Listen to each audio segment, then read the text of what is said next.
In this video, we talk about how the knuckles should be aligned in the stance and explain what the best players in baseball are doing.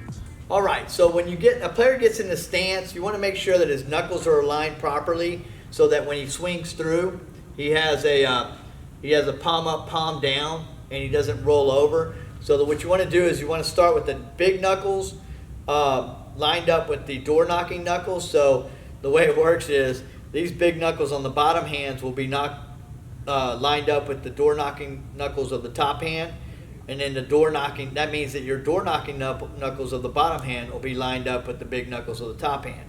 So in general, you just want them to get up there and make sure when they get their stance that they're lined up like that. Now it is true, if you watch major leaguers, some, not all, but some will release the bat into their fingers as they come through contact, so they'll end up more door knocking knuckle to door knocking knuckle out here. But we don't worry about that. What we're focused on is when you start, make sure you're lining up your knuckles, big knuckles, with the door knocking knuckles in the stances.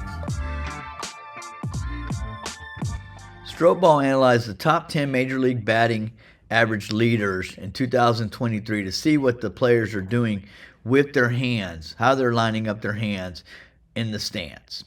So if you look here at Yandy Diaz and Freddie Freeman, you'll see that both of them have their door knocking knuckles lined up with their big knuckles.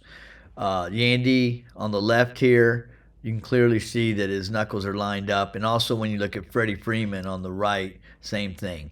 Luis Arias, same thing. The door knocking knuckles are lined up with the big knuckles. Ronald Acuna, same thing. You have the door knocking knuckles lined up with the big knuckles. So bottom line is when we analyzed all 10 players, they're all pretty much the same in terms of the door knocking knuckles, and the big knuckles are pretty much lined up. Every once in a while you'll be slightly off, ever so slightly. So we strongly recommend that you start your player in this position. This will put him in a good position to start a swing and have that palm up, palm down swing from the time they go to their first move through extension.